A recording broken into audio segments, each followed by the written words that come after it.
Missed an episode of your favorite podcast? Choose from over a decade of content in our archives, not just the latest episode. All free at GCNlive.com.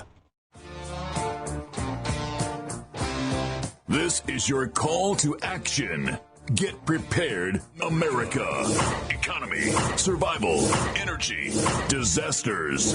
This is USAPrepares.com. Informative radio, educational radio. Interact now by emailing instructor@USAPrepares.com or text at 434-390-7953. Class, please take your seats.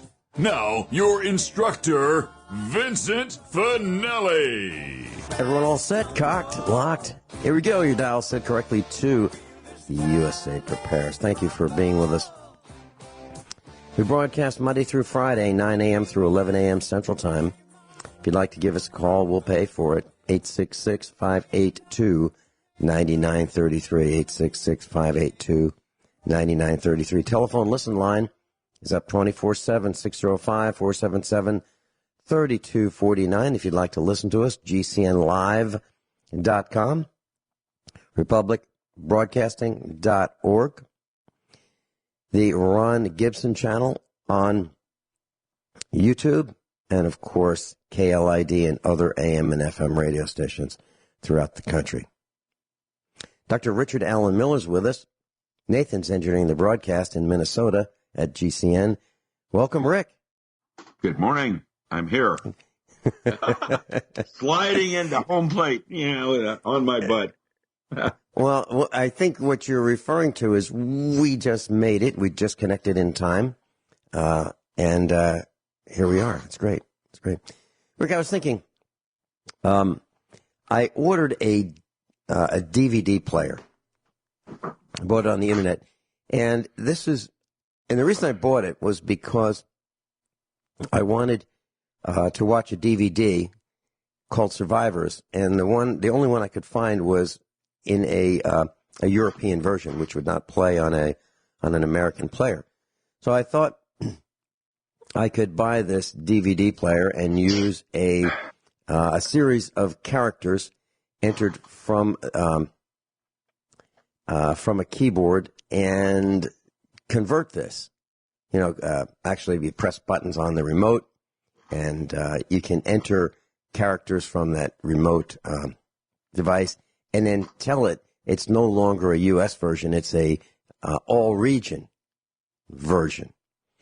And I bought it, and it didn't work out that way. So the internet said that you can convert this thing, but we couldn't. And the one for all regions is way more expensive, as much as 10 times more expensive for one. And I decided that I would just give it a try. It didn't work. And then I thought, you know what?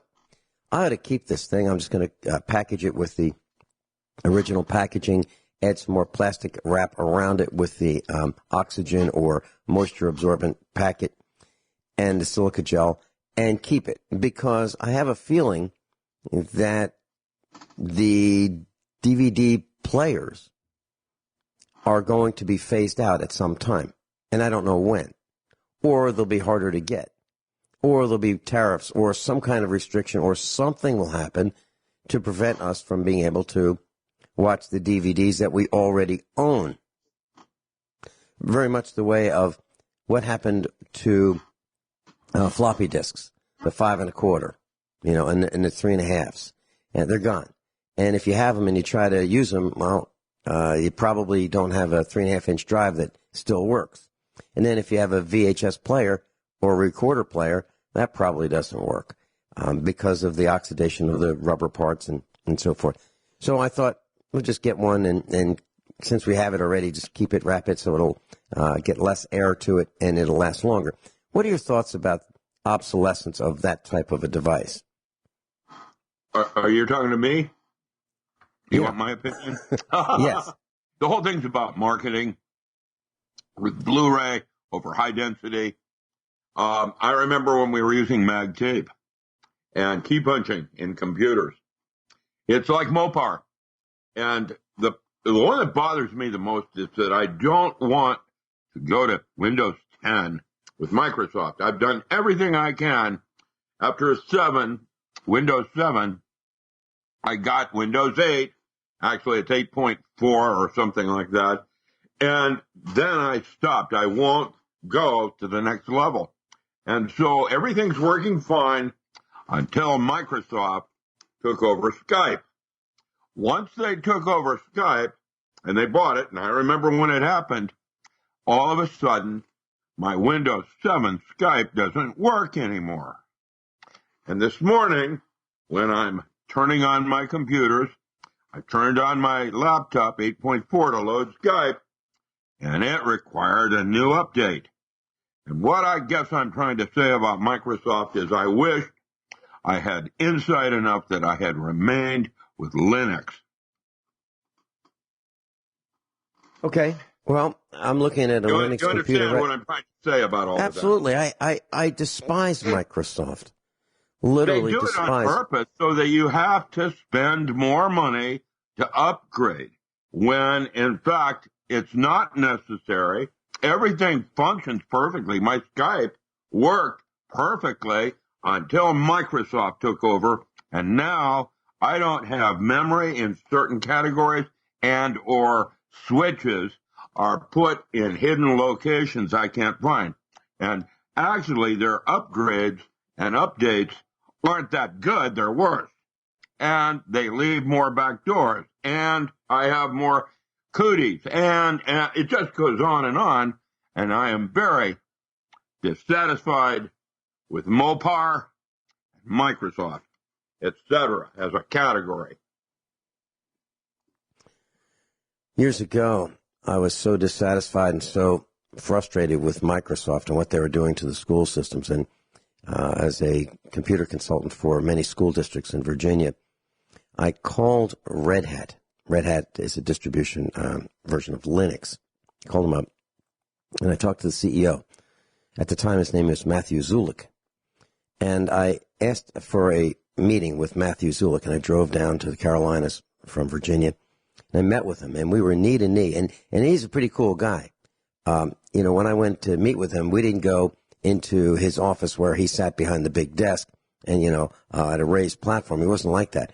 We just sat with a couple chairs in a meeting room, in a conference room, and there was nothing between us. There was no table, nothing. And the format that he had, that was his management style, that he's not more important than everyone else in the room, much like a current CEO that you might think of. Well, I asked him for everything that he had, and I said that we will be the first to put in an entire county's computer operating environment. We will put in Linux if you'll give us everything for free. Everything, every one of your products, and support us for a year. We'll do it. And he said yes. So we went to the Red Hat University. We put in Red Hat University Certified Engineer Program in the high school. We put in Linux on the computers that the elementary school, middle school, and high school students used. And we made them dual boot. So when you power up your computer, it would be the equivalent of press 1 for Linux, press 2 for Windows. And it was simple as that. And during the summer when we were rolling this out, we had the full blessing of the administration. They thought it was pretty cool that we were going to be the first school in the country to do this.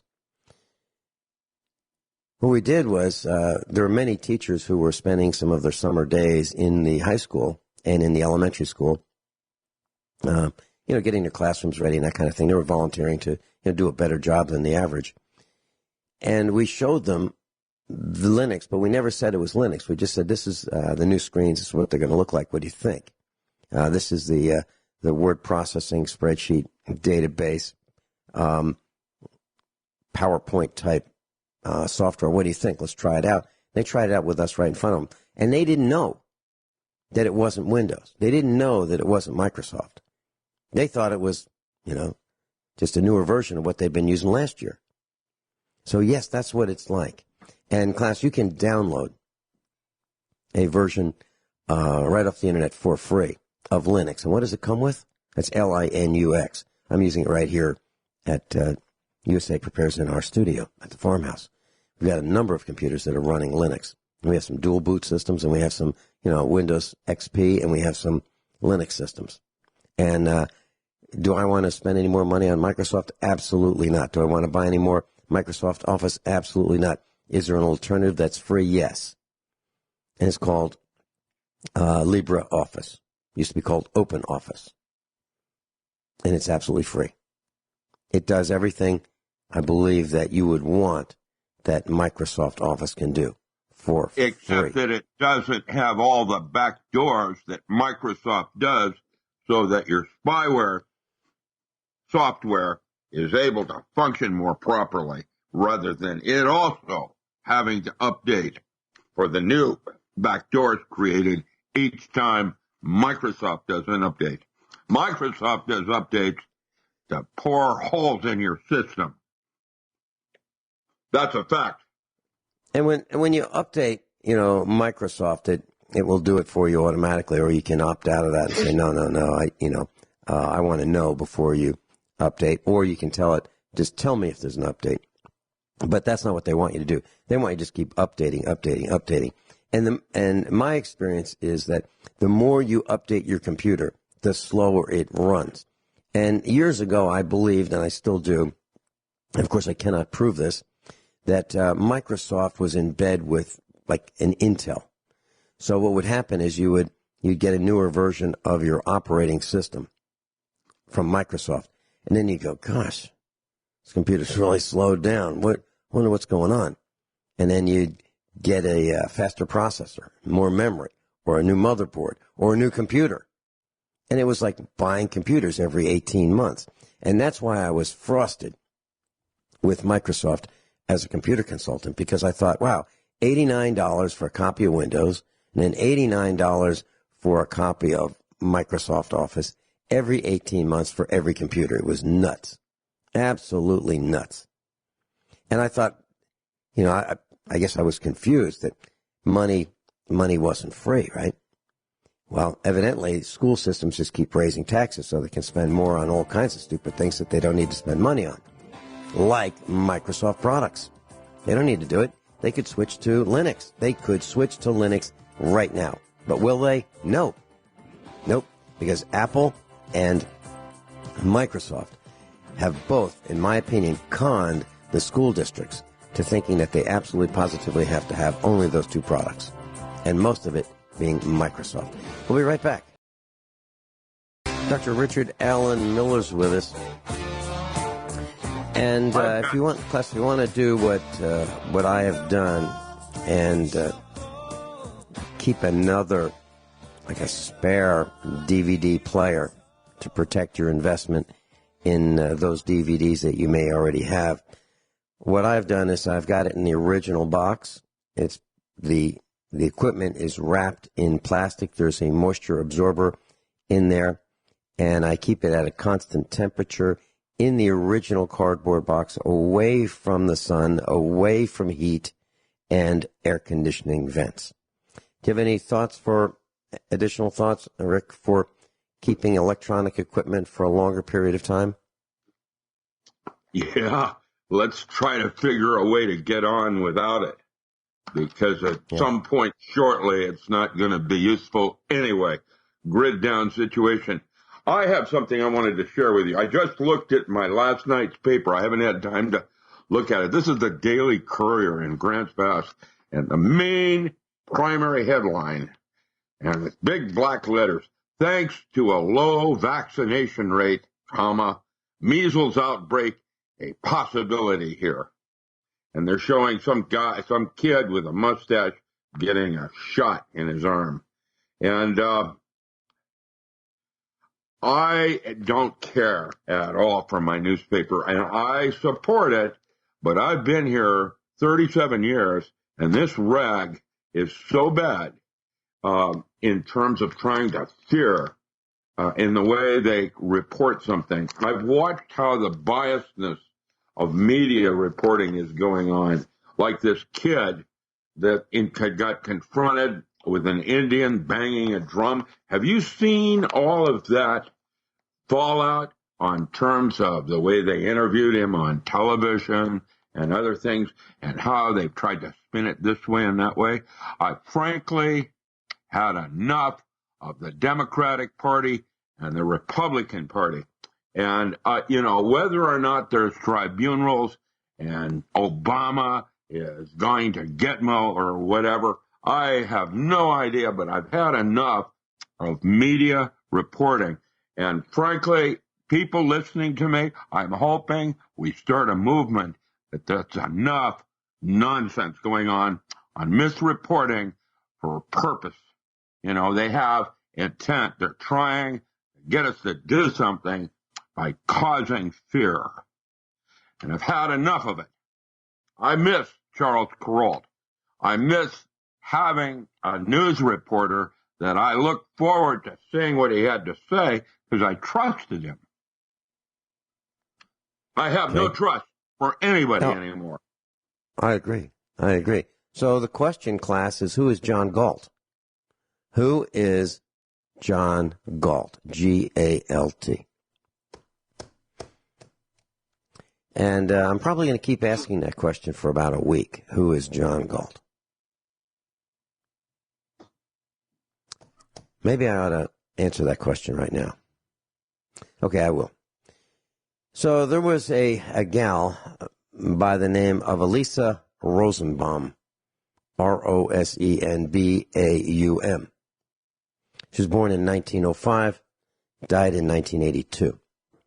You don't know her by that name. You know her as Ayn Rand, A-Y-N-R-A-N-D. And she's best known, I believe, for one of the books she wrote called Atlas Shrugged in 1957. And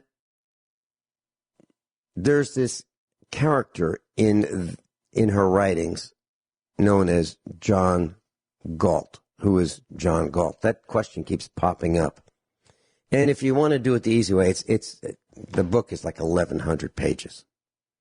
But if you want to cut to the quick, you can buy the rent or watch the video, Atlas Shrugged. And I bought 3 of them. There's a series of 3. Why? It was recommended by Joey in Michigan. And the question kept coming up, who is John Galt? And John Galt was this young man who came up with an engine design that would run on static electricity. That's everywhere. Pretty cool concept, right? And the company, well, I'll tell you a little bit more about it when we come back, but you're going to find out when we discuss this that this is kind of the way things are right now and why we're falling apart in the United States. We'll be right back. So the question that is asked over and over in Ayn Rand's writings is, who is John Galt? And in the novel Atlas Shrugged, that question is asked many times by different people. And as you learn more about her, you find out that John Galt is the son of a garage mechanic. An automobile-type mechanic. And this guy's pretty bright. He left home at 12. He began college at a fictional university known as Patrick Henry University. Interestingly enough, I taught computer science at Randolph Henry. Randolph Henry is John Randolph and Patrick Henry. And so there he meets 2 of his closest friends, and he takes a double major in physics and philosophy, graduated and became an engineer for a fictional company called the 20th Century Motor Company, where he designed a revolutionary motor powered by ambient static electricity. But the owner of the company died, and his heirs decided to run the factory by the collectivist maxim. And that maxim is from each according to his ability and to each according to his need. So what that really means is if you're really good at what you do, you just keep doing that and work really hard. And for those who need more, well, they get more. So what happens in that environment is you have people who are working hard and and they say, are you kidding me? I'm working myself to death and there are a bunch of loafers over there who aren't doing anything and they're getting more because they need more than I who am working myself to death. And of course that maxim doesn't work, right? So John Galt refused to continue working on this static motor that derives its energy from the air. Okay. And he's had it. He's had it with this philosophy of, if you need more, you get more. If you're able to work harder, then you work harder, which is the opposite of what we think. And he decides that he's going to secretly organize a strike and get the world's most creative people, inventors and businessmen and artists and people like that, to just strike, not feed the beast, not feed this bureaucratic morass. And so he's known as John Galt, and going Galt is like that. And so the question that's asked, who is John Galt? Who is John Galt? You can look at it several ways. And let me show you what I mean. So who is John Galt? Let me say it a different way. So who is John Galt? Now, if you think about what I just said, you can take one of those as which one of you is John Galt. Another way of looking at that is, are any of you John Galt? Or how many of you think like John Galt? And I came up to the conclusion that I'm John Galt. And so are so many of the rest of us here at USA Prepares. We are John Galt. We are secretly striking against the machine, this stupid morass that we find ourselves surrounded by. Exactly what Rick talked about with Nancy Pelosi in the past and the government shutdown and how it's me first and the heck with the rest of everybody else.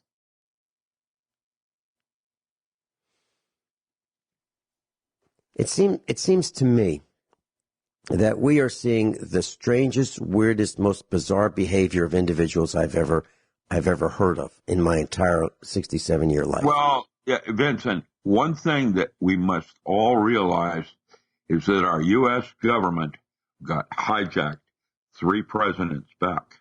Yes. And when I say that, we got world-class criminals to run the presidency of the United States. And the president of the United States should be our most scholarly, most articulate, and most morally correct individual. And what's happened is that we now have people with complete disregard to the individual and their goals to get their achievement of, I hate Trump, I'm going to somehow impeach him no matter what, and I don't care who gets hurt, I'm going to Afghanistan in an aircraft. Look, the whole thing is fake. And I don't know what's really going on behind the scenes, but that new series, Designated Survivor, has it resonated with what's really going on. The vice president has got an agenda. The Speaker of the House has an agenda. And there's no respect. There's no rules of engagement in terms of civility. And now the media is blatantly out of control, and the Democrats are advocating violence. What is going on around me? And the problem is, it's on a local level. The system is broken. Like medicine, it's a broken system. Medicine is no longer there to keep you well. It's there to put you on script so you're medicated. How many people in the United States statistically are on some kind of medicine they can no longer stop taking? That sounded to me like addiction. That's a definition. You can't get by without it. Heart medicine, blood thinner, whatever. I remember that you and I are different kinds of health. And what is healthy for me may not be healthy for you. And yet, medicine would say today, one size fits all. If my heart rate isn't at 130, I've got to be on a blood medication, heart medicine. And if you go to the VA, they will test you to make sure that you are on your medicine.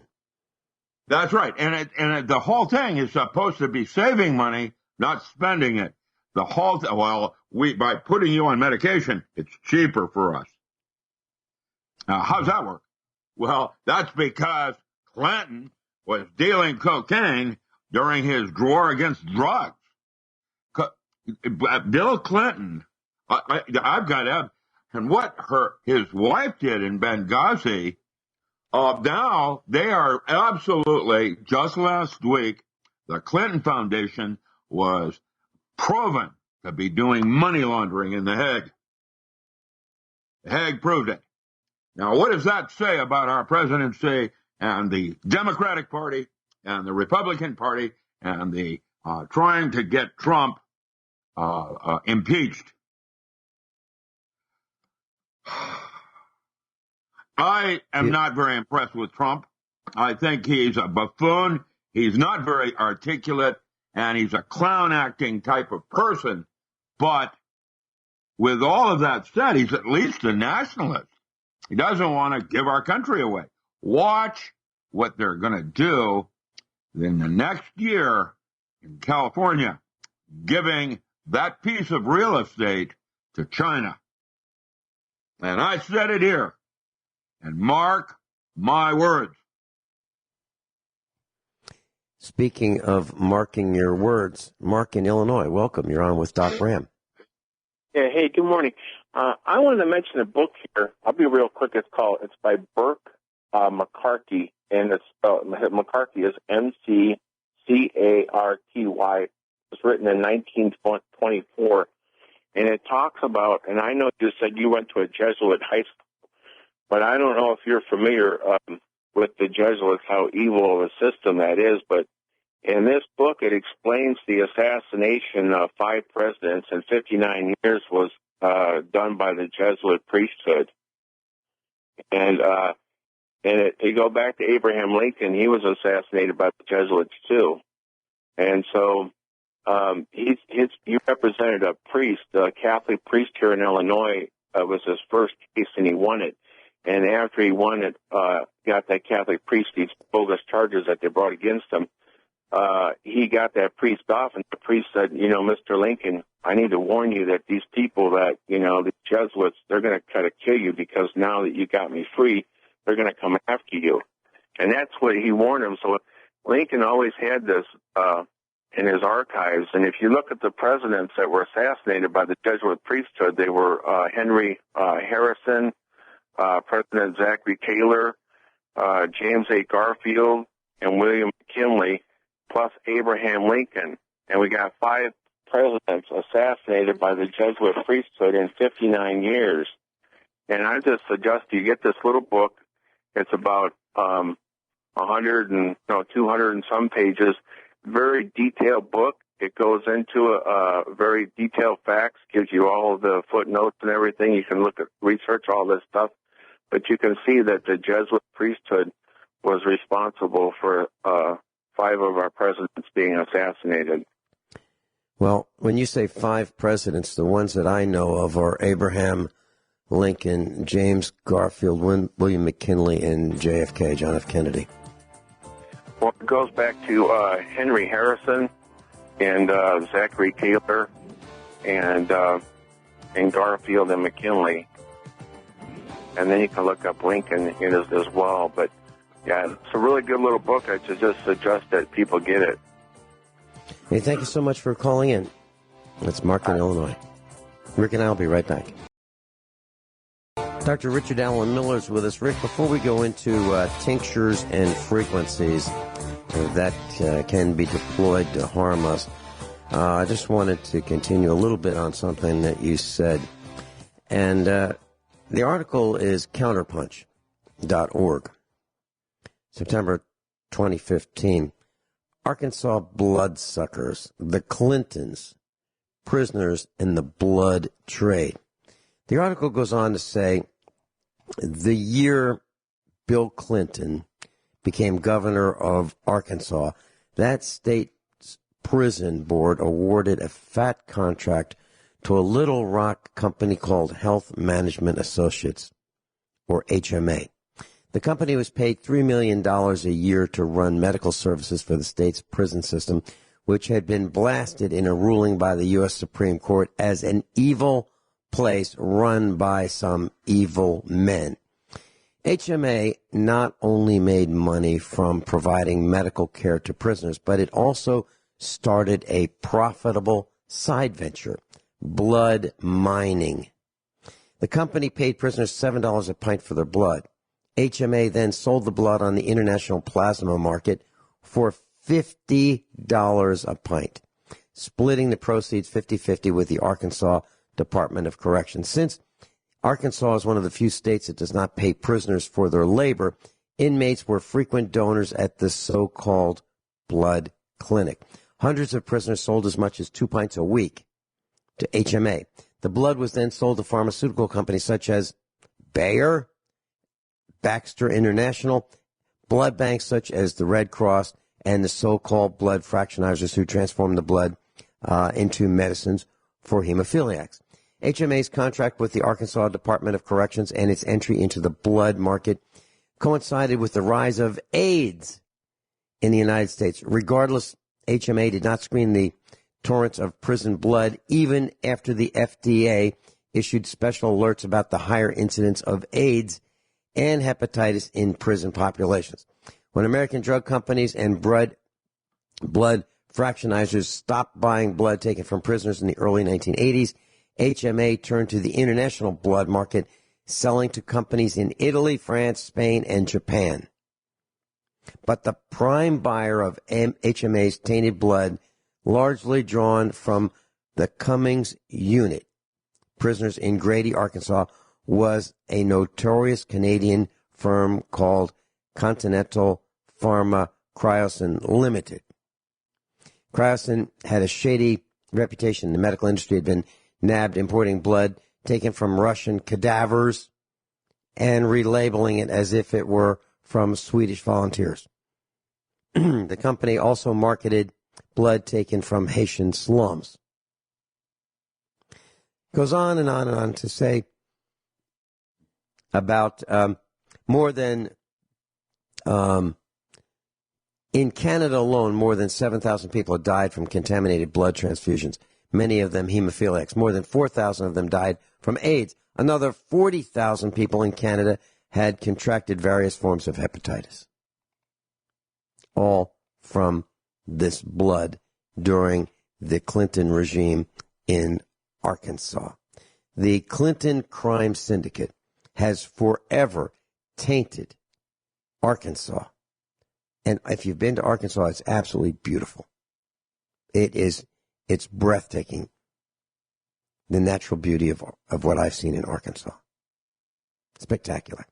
And it's forever been tainted by the Clintons. And how anyone can support them, donate to them, be associated with them is beyond me. It's beyond me. Rick? I'm not even going to go there in terms of now they're mining children's blood for older people that were trying to get younger. It's a type of vampirism that is literal. Yeah, I guess.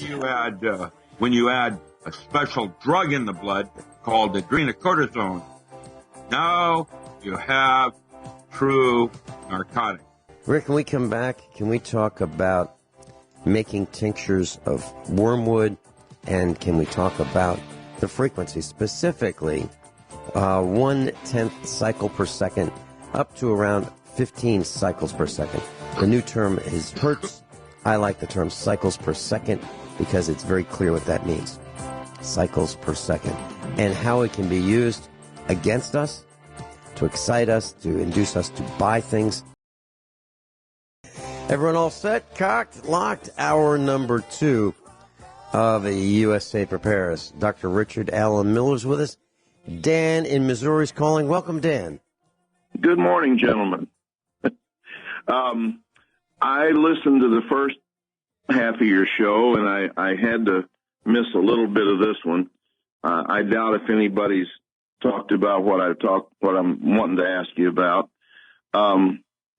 Vincent, you were talking about the insanity. I guess I'd call it insanity of how these schools and organizations choose their computer programs and their systems and all that.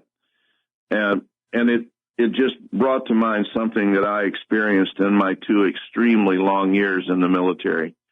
And I don't know what else to call it. You can look up what I'm talking about on the internet by what I call it.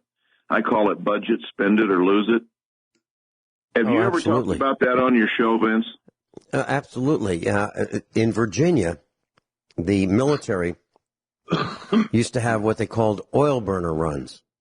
And an oil burner run was at the end of the budget year, the military would start flying airplanes to just burn up fuel, because if they didn't burn it up, they wouldn't be able to justify needing that much or more the next year. So it's absolutely right. There's like free money, toward the end of the budget year or the fiscal year for government organizations. It's like spend it or we won't get it next time. We have to prove that we spent it. And it's ridiculous, because I believe that we should have zero-based budgeting all the time. And what that means is you don't start with, well, here's how much we used last year, so here's how much we need this, next year. Last year's plus 10% more. No, you figure out what you absolutely need, starting from zero, and then justify every cent. Otherwise, you don't get it. So you're right, Dan. Absolutely correct.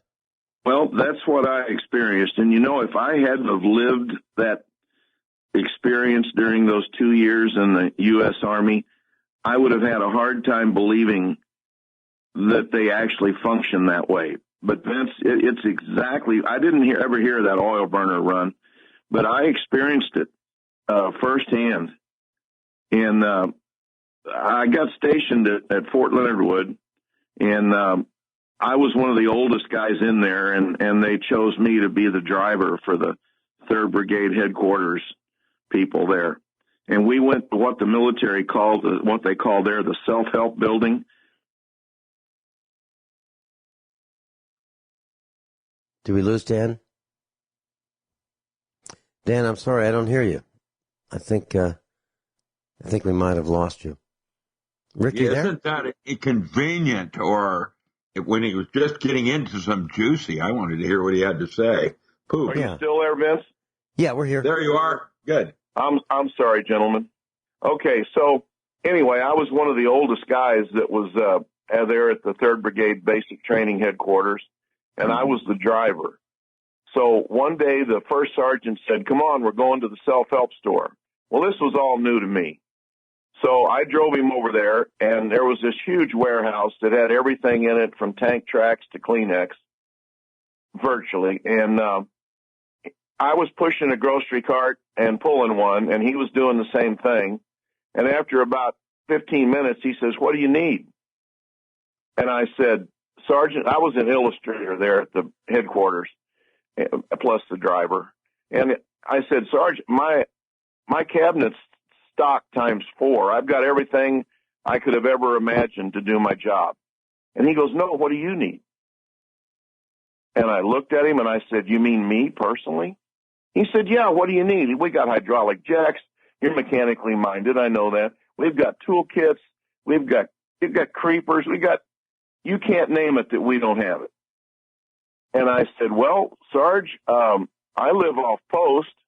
And besides that, that's wrong. And if I get stopped at the gate," he says, "they're not going to stop you. They know what's going on this time of year." I said, "I don't think I can afford to do that." And he said, "Shut up and push the cart." So when we got back to the headquarters where I worked, all of those people that worked around there, they swarmed around us, around that vehicle, like ants to honey. And 95% of everything we bought went home. So are you saying that you were the satellite office of the self-help store at that moment? It felt like the black market, man. I felt bad about the whole thing, and I went in and talked to the command sergeant major, which is the big guy at that building. And he just looked at me and he said, "The best thing you can do is keep your mouth shut and do your 2 years and get out." And I said, "Just as quick as I can." Mm-hmm. I was so far from impressed, I can't tell you, Vince. Mm-hmm. And then I saw the same thing when I got transferred down to the Sergeant Major's Academy at Fort Bliss, Texas. They wasted money like it was dirt. Mm-hmm. Okay, so here's my point to all this. I've gotten a hold of a few people in political positions that might have been able to do something about this here in the state of Missouri. And when I explained it to them, and I can explain it pretty quick, I didn't bore them. First of all, they won't look you in the eye. Their eyes drift around the room, and you're only 3 feet in front of them. And then they come up with something like, "Well, it's been that way a long time." And so they won't give you any satisfaction that they're willing to do anything to stop this. So I had a sit down with the head guy at the local university in the business administration department. And we had a few, chatting a few minutes, and he says, "What can I do for you?" I had an appointment with him.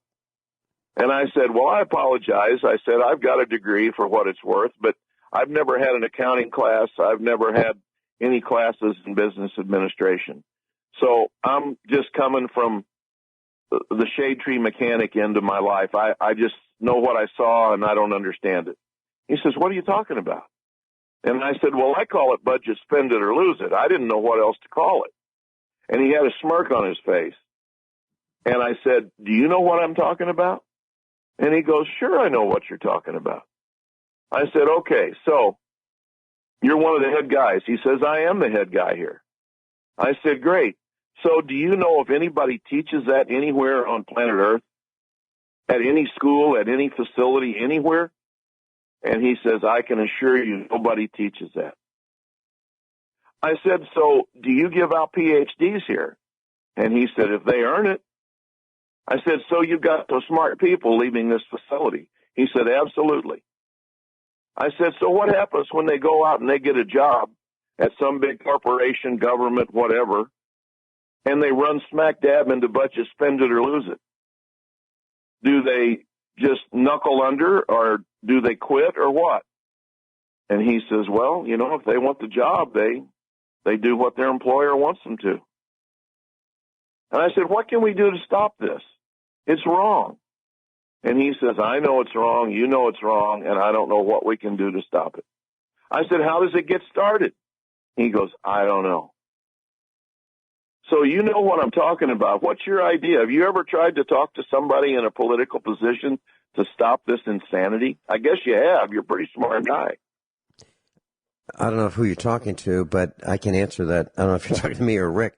But both of you. I don't care. I'm looking for answers. I mean, you know, Vince, it's hard to find more money. This is money that's already allocated, and it's just flushed down the toilet. There's another problem to this whole thing. When 9/11 happened, another aircraft hit the Pentagon, right?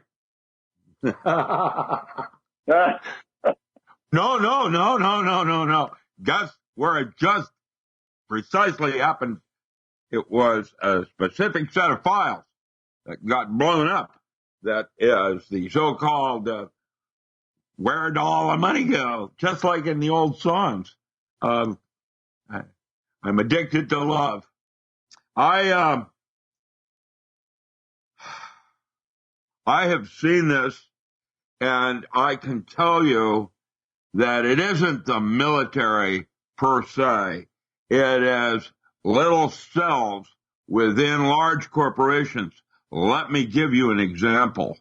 Right now in Seattle, Washington, there is a skyscraper that is Amazon Prime. And guess who's at the second to the top floor? In that building is another corporation that specializes in gang stalking protocols. I have started a list of names of who's involved, and it isn't Amazon. It isn't the military. It is the little cells that have get-out-of-jail cards because of what they do with black ops.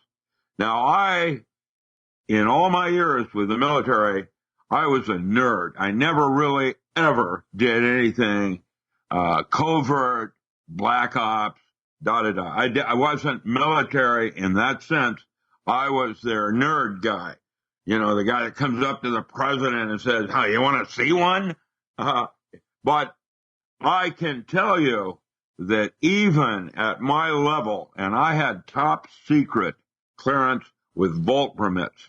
That means my badge was green and I had yellow dots green dots all over it. I could walk into certain vaults without a need to know.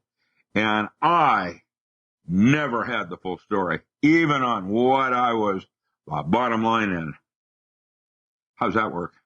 Plausible deniability. Mm-hmm. The ability to discourage jack of all trades because it can limit your vision on what you see and what you notice. And what you see and what you notice is often defined as your moral codes of ethics. Now, Dan, I've got a couple. There's all kinds of things going around us, man. And we come back. I've got a couple comments for you, Dan. Okay. On what did I do? What have I done? What are my thoughts? I'll tell you explicitly what I have done to stop this, and I'll tell you my results. And they're less than stellar, that's for sure. We'll be right back. Dan in Missouri asked a question about this budget, spend it or lose it system we have in the United States. And so I have some very quick stories to tell you about what did I do to try to stop this nonsense. So I ran for the board of directors, and you know that I've run unsuccessfully 3 times in the last 3 years. I'm running this time again for the 4th year, and they're doing everything they can to make me look foolish. The board of directors authorizes and spends $65,000 for a one-day meeting where they give out hot dogs and popcorn and sodas, and they have a band, and they give out gift certificates, and they do all kinds of stupid, irresponsible things. And they do their best on stage, off stage, every way they can to make Vincent Finelli look foolish so that I cannot win. And I'm going to run again, and this time I'm going to expose them for the criminals that they are on stage. They have the police ready to arrest me every time I go on stage. That's one. So I've been unsuccessful 3 out of 3 times. I'm sure I'll be unsuccessful 4 out of 4 times when I run this August. I ran for the school board in our little county because I wanted to stop the spending insanity. They wanted to spend $180,000 on computers they didn't need. They couldn't fix the computers they had, so I volunteered to fix them. And when I showed them that I could fix their internet problem in a half an hour, and I did, they panicked because they realized that I would be standing in the way if I ran for the board and was elected or selected. They'd have a problem on their hands and they wouldn't be able to buy more computers because I would make them use the computers that they already had. They didn't like that. Then in Virginia, so I ran and I was defeated. I was beaten pretty badly by a convicted felon who was running for re-election. So if you're wondering why these problems happen, it's the names you know. People re-vote for the names they know because they're family members and blue bloods in their little villages. Okay? In the Virginia public school system, I wrote a plan to take our school system from last place to first place in computer technology. And what I did was I taught the teachers, the students, and the administrators how to build computers, how to load software, how to network computers. And we were able to do it faster, cheaper, and smarter than any other school district in the country. And we did. And so what happens? Well, it all worked. We were on the NBC Today show as a result of building this technology. It was like, wow, look what this county did. They've got no money. They're broke. They're rural. They're poor. And yet they went so far with so little with computers. How did that happen? Literally, the NBC Today show did a special. If you want to look at it, it's November 1993. How did that happen? And if you want to see what I look like, I was on TV. Well, we did it through hard work and being smart about it, okay? Using our own labor. We had kindergarten students building computers. We had first graders, second graders, all the way up to 12th grade. We had teachers. And when they built a computer, they signed with a Sharpie marker in the color of their choice, their name on the side of the case. It's a tan-colored case, and there were students' names on every computer all over the school system. They were proud of their computers, and they could say during parent-teacher conference, Mom, Dad, this is it. That's mine. That's the one I made. And they were proud of them. They took care of them. And it really worked. So what happened? So after I left, within a very short time, the school system couldn't handle it. They couldn't handle the computer factory that we built. They couldn't handle the support. They couldn't handle writing the manuals and showing how to do the things that I taught the teachers how to do. So what did they do? It's what every school system does. They said, you know what? We're going to change the program and we're going to teach Microsoft Office. So instead of building computers and teaching networking and learning how computers function, how software is used, how software is loaded, installed, training how to use the software, training the integration of the hardware and software to build a computer system and network them together, instead of doing that, they're teaching Microsoft Office. So those are just a short list of my failures to achieve a better system, lower cost in the long run. It's impossible because we're surrounded by the GDP, the generally dumb public. Interesting. I hope it's all true. And what are schools doing? They're selling the equipment that you used to use in the building trades. Dan, thank you so much for being with us. Dr. Richard Allen Miller's with us. RichardAllenMiller.com. Richard, A-L-A-N, Miller.com if you'd like to peruse the website and order his books. Peyton in Michigan. Welcome. You're on with Doc Ram. Oh, okay. Okay. All right. Peyton is just listening in. Doc Ram, Wormwood. Degas, Van Gogh, Picasso were all artists with incredible abilities, and they loved absinthe, a botanical spirit made of wormwood, fennel, and anise. Absinthe is what wormwood is has got antiviral, antibacterial, anti-worm deworming chemistries in it. But something very unusual occurs when wormwood is put together with hot and cold, and a very rare narcotic is created if you do it just right. It's the, where you, what you do is you take a sugar cube and you set it on fire with alcohol, and that drops into the wormwood liqueur. It's called absinthe, and it drops into a liqueur that heats it up, and then after the thing is done, you luge it with ice water. And what happens is that the liquid goes ping, and it changes to an opaque green, known as the green fairy. And within that green luge, which is ice water, what happens next is that a very rare narcotic forms that is semi-psychedelic. And so drinking alcohol, not only of this kind, not only deworms you, it gets rid of H. pylori and probably nematode and for sure more gellins, and your ears are optional. Okay, so what I've read is that wormwood is actually, it's being used to eliminate intestinal worms, roundworms, pinworms, and it's a parasite cleanse. It has been used to treat cancer, anorexia, insomnia, anemia. Oh yeah, lack there's all of these appetite, gas, stomach aches, jaundice, indigestion. The list goes on, right? But it's not that wonderful. Everything does that, including your imagination.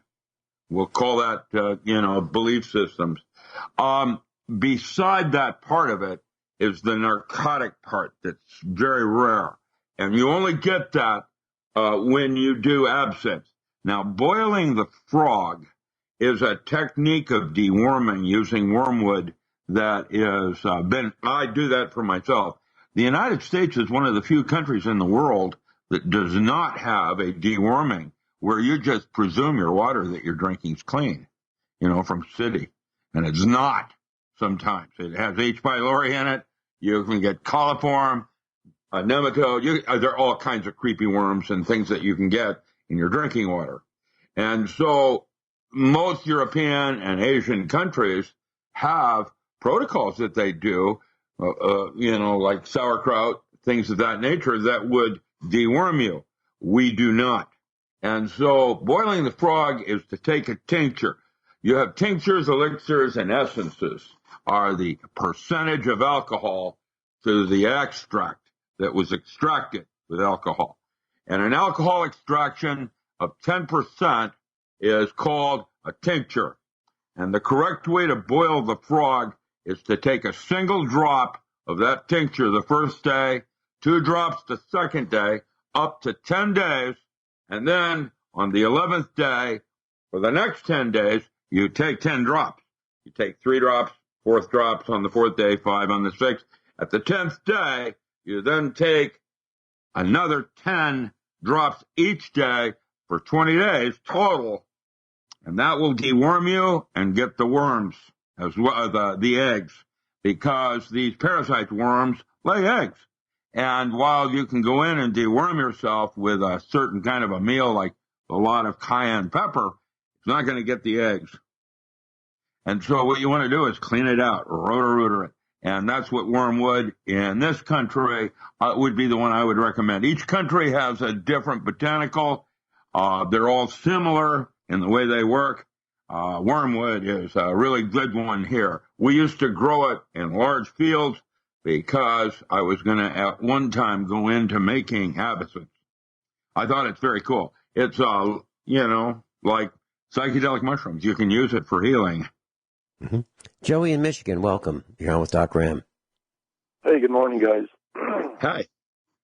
Rick, when I was asking about the wormwood and the black hall mixtures, Natural News last week had an article about how to clean up those kind of issues. And in a future scenario where you might not have all the pharmaceuticals that you probably don't even want today, that's why I felt that was important. And I know you mentioned in your one book, and you should tell the class again, the book is, they might want to buy that book. I already have that book, but I wanted you to explain the tincture process so everybody understands it, because not everybody reads it the same way you might explain it.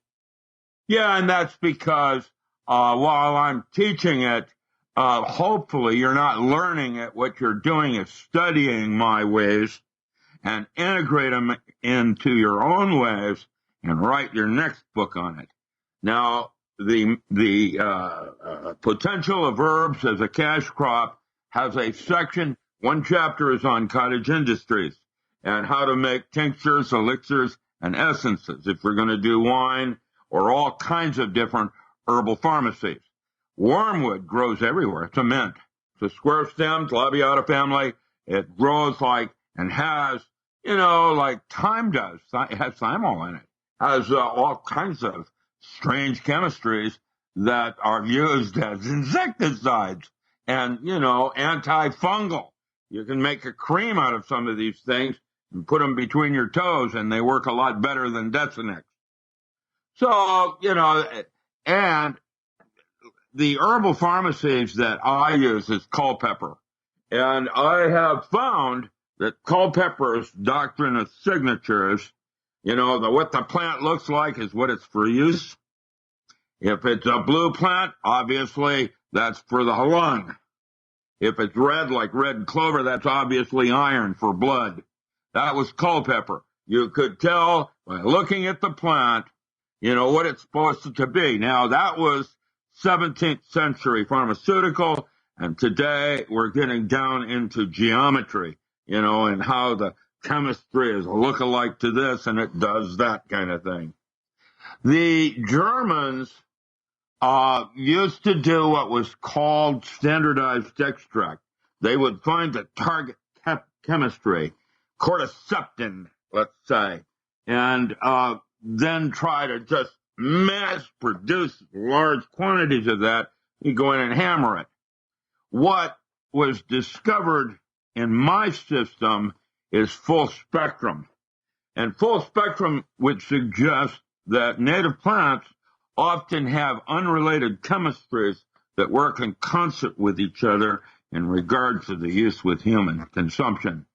For example, acetylsalicylic acid is basically a target chemistry that would be to make aspirin.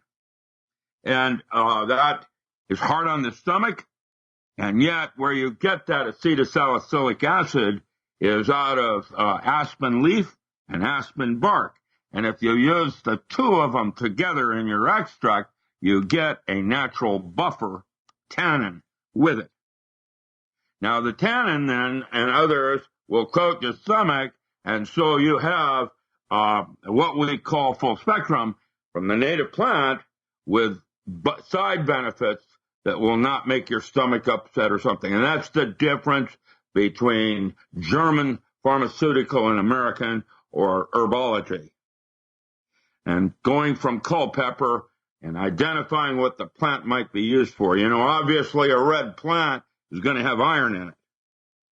And so that's why they associated it with the blood. Today we know that it's iron in the blood, blah, blah, blah, with geritol. So, it's a different way of looking at your native plants and how you might use them. Wormwood grows everywhere. It's a mint, just like peppermint and spearmint, and catnip. In fact, wherever catnip grows, you'll find wormwood.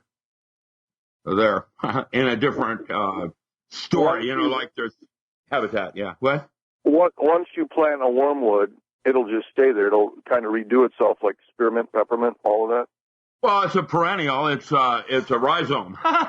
So the more you harvest, the more it'll want to grow. It's tenacious, like Tenacious D in his guitar. Dun-dun-dun. Yeah, it'll take over. Wormwood grows really well in your neck of the woods. So that would be one of the herbs that I would have an herbal pharmacy on. It's a perennial. You cut it back each year to the nubs, and up it comes again. Rick, can you teach us? The more you cut it, the broader it spreads. By the way, when you cut it, what you often will do is dig up the root and break it into 3 pieces each year so that you have 9 plants growing the second year, and 81 plants the third year, and from the same rootstock. Go ahead, Vince. Rick, can you teach us specifically how to make a wormwood tincture? Simple, yeah. You just take your plant and you soak it in alcohol. And at some point, you throw the mash out, and what remains, you want 10% of it to be alcohol, and the rest of it is the chemistry. And that is called a tincture, 10% alcohol. How much plant to how much alcohol? And then how do you know when you have 10%? Efficiently, you mean you want to do it in big tanks commercially, or it doesn't matter in the kitchen with a ball jar? Ball jar, quart, there you go. Doesn't matter. Just fill it with alcohol and stuff in the herb. All right, let's talk a little bit more about this when we come back. Dr. Richard Allen Miller's with us. And so, to cut to the chase, to make a tincture with wormwood, take wormwood leaves, and I've got a better way. Okay, page 195. It says to make a tincture, add 4 ounces of powdered botanical to 8 ounces of pure alcohol. Something that's 150 proof will work just fine. Grain alcohol, pure grain alcohol. You can also use 150 proof gin or rum if you'd like. Then add 4 ounces of water and allow the mixture. So it's alcohol and water, half and half, because it's 50% is what it's actually. A tincture is 50%. Strain and bottle the liquid in a dark colored glass bottle. Elixirs are made exactly like a tincture, except that an additional 4 ounces of water is often added. So you got tinctures, elixirs, essences, and decoctions. And this is all one little section in Chapter 7 on cottage industries in the potential of herbs as a cash crop. The second book you want in that series would be which ones you make in there, and I've codexed that like Jerry Barnes did in my Native Plants of Commercial Importance. And I have 10 crops for each region, including yours. You have mayapple. You have some things up in your neck of the woods, Joey, that we don't have out here. That means that if you were harvesting those, we could barter. And what would those be? That's the big secret. Read the Native Plants book. You've got that. Read that. I picked that book up from you when we were in Chattanooga that time. But I wanted the glass. I said I picked that book up from you in Chattanooga that one time. Oh, yeah. But did you know that as a result of those workshops, that city today now produces 40% of the food that they consume right now? Every single restaurant in Chattanooga has a greenhouse. Every single restaurant. It's interesting what Vinny's Expo had brought us together. I mean, I didn't know you. I didn't know Vince. I just came across, met you at the Expo. You were teaching a class on government mind control. And that's why I always bring up the word frequencies, because obviously there is an issue here and a television and a frequency, and why it was so important to drag us from analog to digital. And it all happened when the Supreme Magic 8-Ball came into office. Even though it was under his watch, it was all programmed. And now it's like we're spiraling out of time. And there has to be, I mean, Tesla, anything Tesla ever did has been hidden. It's all hidden. There's a little plaque for them, Niagara Falls, but they always promote the other guys. And yet our government, it seems, are using all of the hidden Tesla technologies that after he died, they took over. So I think that the frequencies are very important, and that's why I keep asking you digital, analog, and how it affects people different, because I remember you talking about that German machine.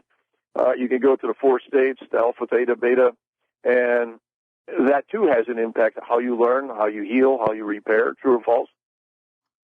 Yeah, and that's all. I would love to teach some courses online. You're in charge. Set it up and I'll show up. If you've got people that want me to teach that online, we can do that through Skype. Next me and Thursday, Vince will- 9 o'clock. Next Yeah, I Thursday, was 9 gonna a.m. say- through 11. Yeah, you're in charge, Vinny. Next They're Thursday. beautiful. Because All I So do let me is ask- let me ask I'll you- show up and teach you how to do a tincture. And the next week I'll teach you how to go out and find the plant you're looking for. You know, I was hunting, the botanicals is very cool, man. It's better than deer. But I was just thinking, if you did a video, just a little like these YouTube videos people do for 7 or 8 minutes, you can show out in the woods, plucking some plant, grinding it, drying it, grinding it, and you got a 7-minute video. And if people are that simple, they don't want to buy your books after that, they really deserve what they're about to receive. And they attract it, because who doesn't want to better their position in life? A lot of people. It's but nice not us. to hear from you, Joey. Thank you. Yeah, Thank you, Joey's going to Rick. be with us tomorrow. Joey's going to be with us tomorrow at 10 o'clock, hour number 2 here at USA Prepares. You guys Dr. Richard Allen Miller, thank you so much for being with us.